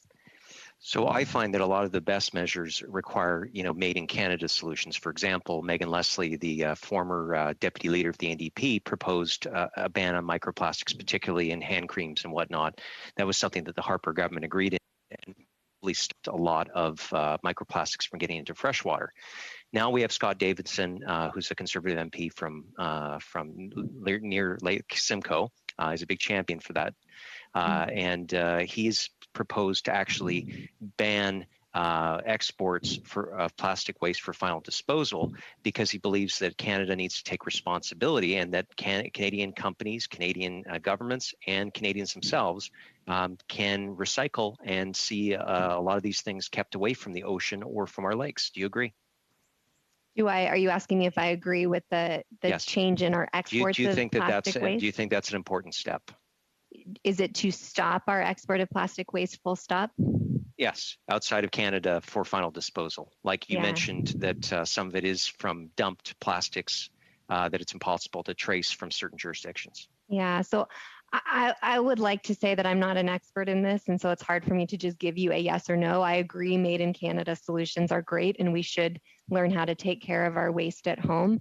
But I don't feel that I have the expertise to really comment on the shipping of plastic waste. Okay, so I'd like to just to go back to Mr. Galt. Mr. Galt, you were mentioning that the plastic manufactured plastic designation in the SEPA schedule is causing all sorts of issues reputationally for your industry, which may see investment deferred away. You talked about how given COVID-19, we're using so much single-use plastic for medical applications. What is the scientific or is it the same molecules that's in a single-use plastic that would be used for a medical application that may be used also in any of these 6 items the government seems to have chosen based on its own criteria? Is it the same molecules? The answer is yes. So fundamentally, that's the issue is yes, you have hybrids and you have mixtures of materials and additives. But if we look at the primary plastics, what most people maybe don't understand is, let's say, look at this bottle, PET. Well, heart stents, things that are used in arteries for over 60 years, it gets complicated. That if you look at the family of medical devices and you look at commonly used plastics, they are one and the same material. And so when you think about this regulation and this issue of toxicity, you can imagine the challenge that represents life-giving products, waste, and capturing them both under the same designation. So, Canada prides itself as a country under the rule of law. And if there's potential criminal code charges that could be laid in violations on SEPA, is having this ambiguity by including manufactured plastic as a general category, does that not create a tremendous amount of uncertainty? And doesn't that then bring in arbitrary situations, one-offs? Well, that's exactly what it does. It's uncertainty. And that's why when we talk about the issue of jobs and investment, it's driving that investment out of Canada. And what it means is we're going to remain dependent on imported goods. And as we've seen, I think, in difficult times, Canadians can have second-class citizens if they don't have a made-in-Canada supply chain for this. That's exactly what it's doing. So, Ms. Mantagaris, you were mentioning how in Etobicoke Lakeshore there are certain, I think it was Etobicoke you mentioned, there were certain jobs at risk. Can you give us more of a broad idea of where some of these job losses might be had if there's this level of uncertainty? Kelly, we're at 5 minutes, but I see Mr. Albus has another question coming up. I believe. So perhaps you could provide the answer in that second segment. You're up again, Mr. Albus? Yes, and I was also just going to ask Mr. Galt if he could share with the committee the poll that he was mentioning to Mr. Breckrack. Okay, thanks. We'll get back to you, Mr. Albus. Mr. Biddle, 5 minutes, please. Thank you very much, Mr. Chair. And I guess to Mr. Galt first, when you were talking about the gold standard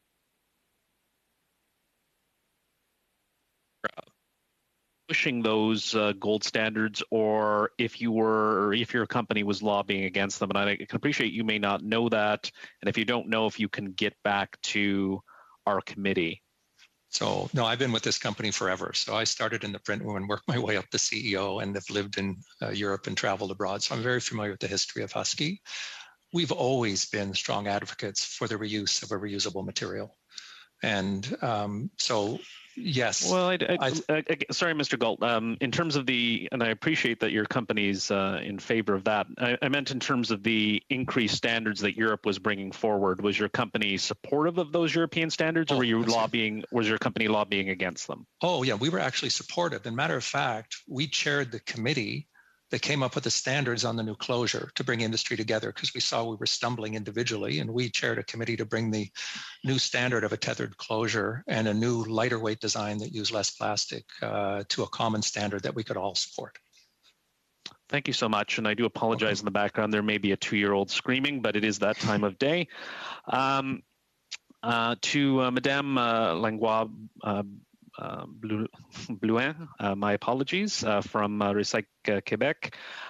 Would you be able to outline some of the steps Quebec has taken to position itself as a leader in the extended producer responsibility?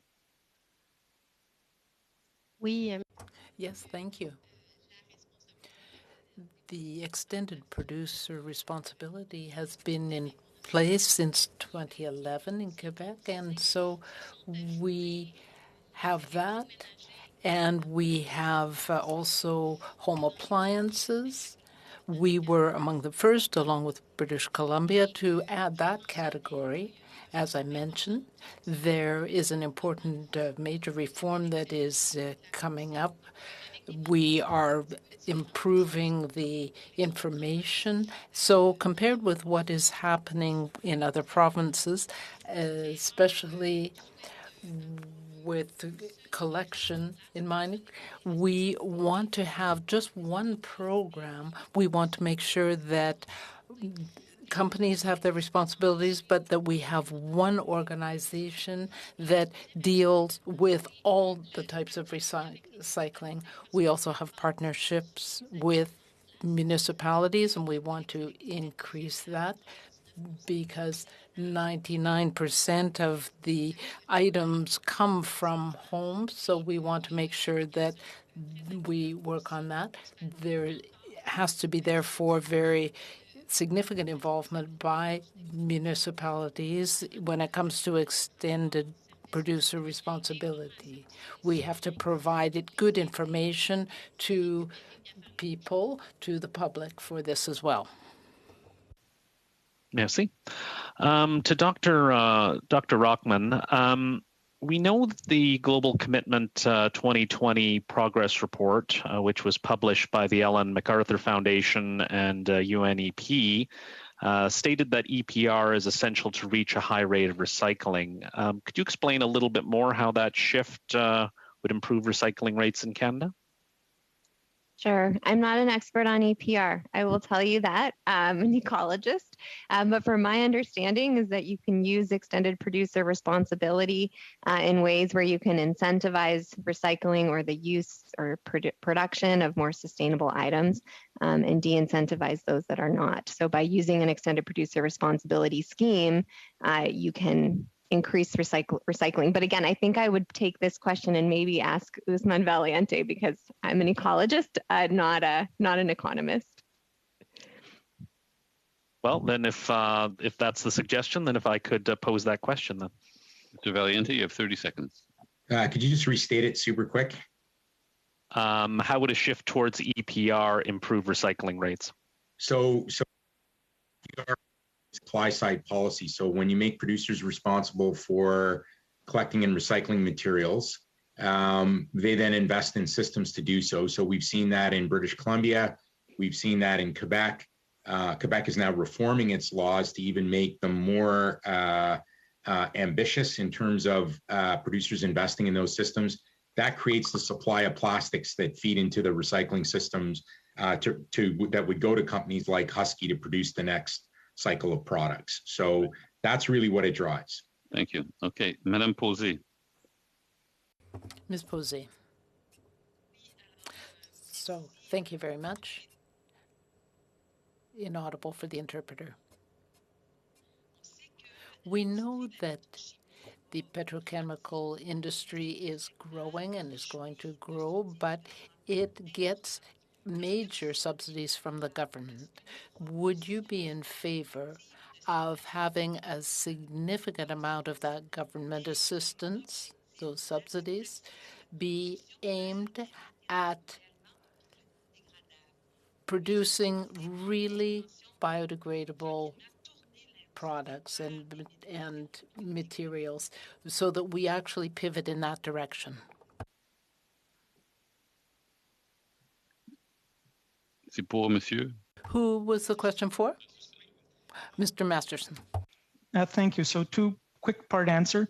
First, the federal government has provided support to 3 new proposed investments through the Strategic Innovation Fund in the chemistry and plastics area. And every one of those, the investment from the federal government was tied into sustainability and recycling objectives, to research activities, partnerships with universities, et cetera. So I think the government's lens is on the right part of that. They are focused on that part. I think the question on biodegradability, I would encourage you to go back to Professor Rockman and please note her area of caution around the terms of biodegradability, bioplastics, et cetera, because it is not a solution to the problem as it currently is envisioned.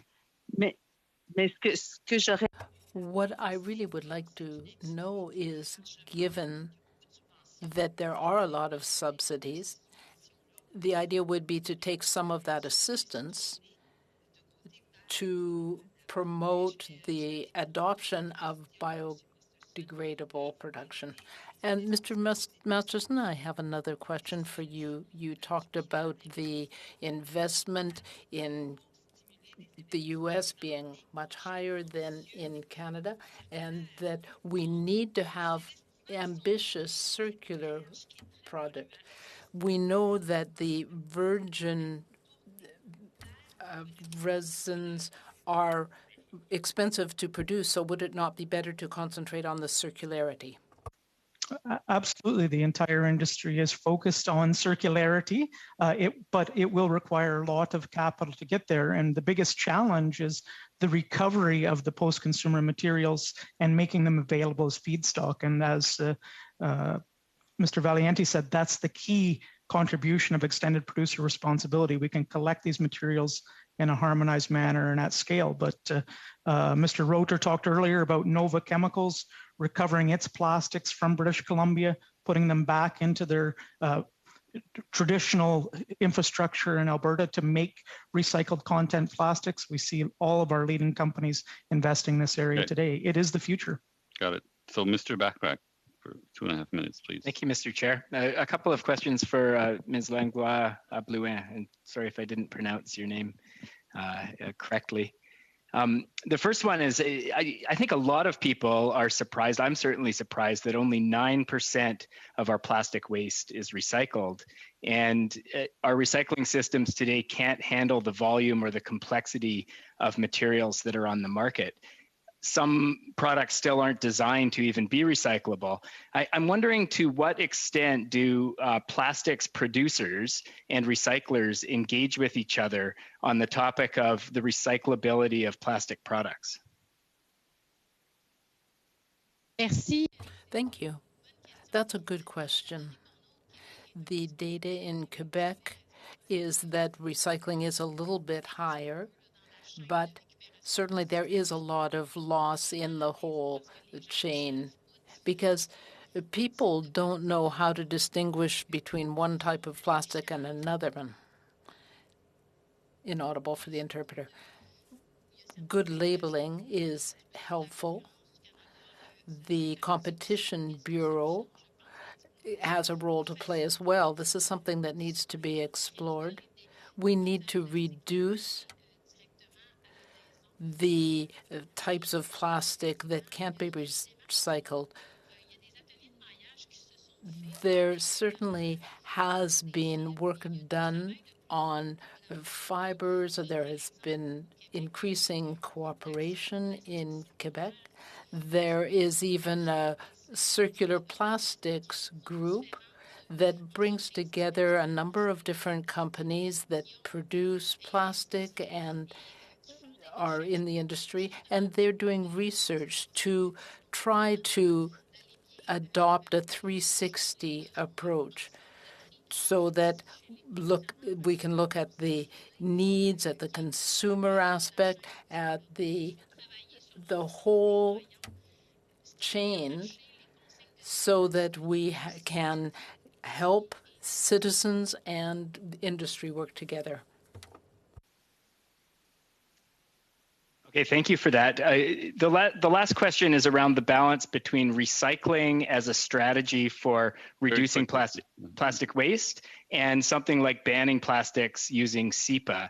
I understand that, if we want to achieve zero waste, we have to reduce plastic waste by 3.3 million tons, and even under the best case scenarios, if we project forward, recycling is only going to get us about 45% of the way there. I'm wondering, do you feel that recycling and banning plastic products are complementary as strategies for reducing plastic waste? Very briefly, please. Yes. I think that we do need to work on both reducing at the source, as I mentioned, and having more durable items.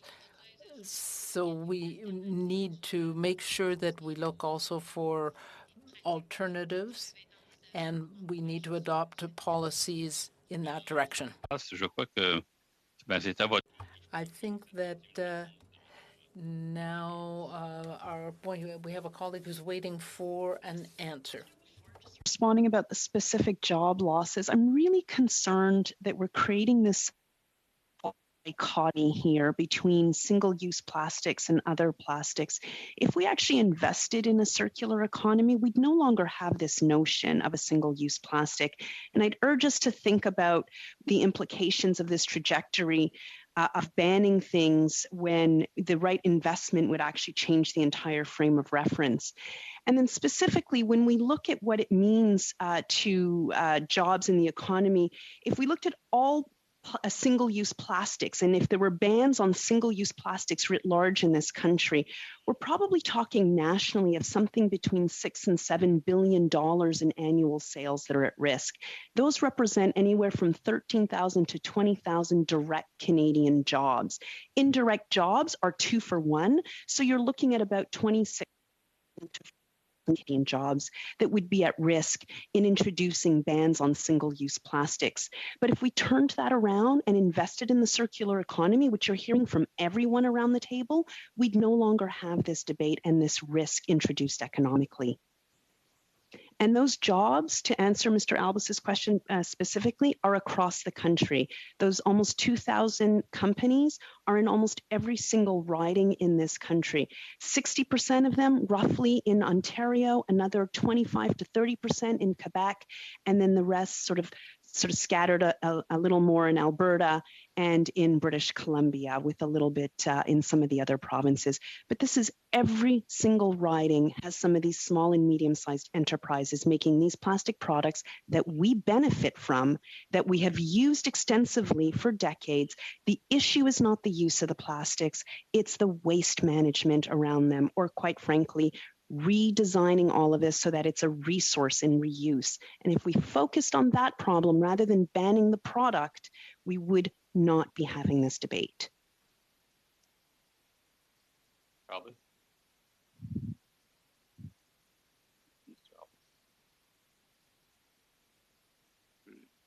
Mr. Albus? Sorry, Mr. Chair, I was actually going to pass this to Ms. McLeod. Ms. McLeod? Okay, Ms. McLeod, go ahead. Thank you. And it's been a really interesting panel. And I think, in many ways, we have more in common than we have that's opposed in terms of all recognizing the importance of plastics in our lives and the importance of, quite frankly, we will have some challenging economic times. And I think we need to look at the solutions that maintain the jobs, maintain our economy, but also protect the environment. We can't afford to head too far in one direction. And I think it can be done. And I think it's really important. And I'll sort of look at my age and as a former nurse, I can look at when we had protective equipment and we had even syringes that changed from glass to plastic, how important it was for us, how important it was for infection control. And I am concerned as I hear about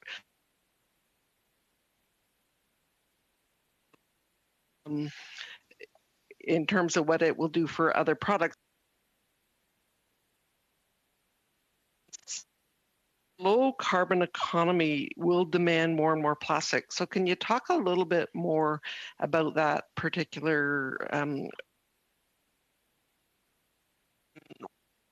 Can look at the automotive sector. If we want to lightweight our vehicles and make them more fuel efficient, if we want to electrify them, they need to be lightweight. That means more and more and more plastics. You look at any car on the road today, there's a lot more plastic in an automobile than there was in the vintage you were speaking of earlier in the nursing sector. Again, the same transformation you saw there, you're seeing in the automotive sector. You're seeing it in the aerospace sector, right? Why are you seeing it?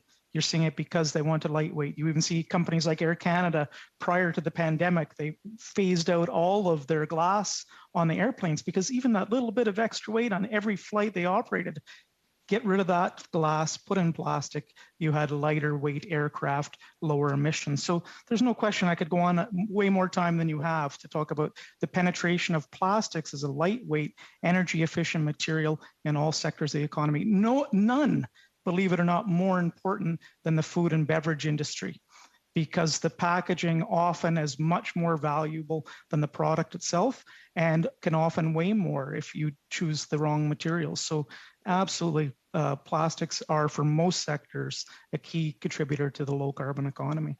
Okay, absolutely. So we talk about the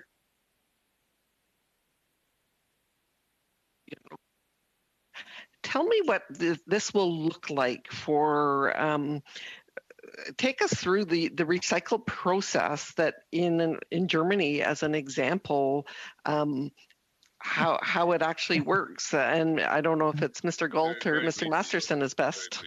Well, I wouldn't go that far, Ms. McLeod. I'd look in your own province of British Columbia. It is the leader, the North American leader in extended producer responsibility, and it is driving much farther ahead. So that's the model that Quebec, Ontario, and the other jurisdictions need to go to. And we could talk separately about all the advantages of the BC approach to recycling and circular economy. Excellent. So we go now to Mr.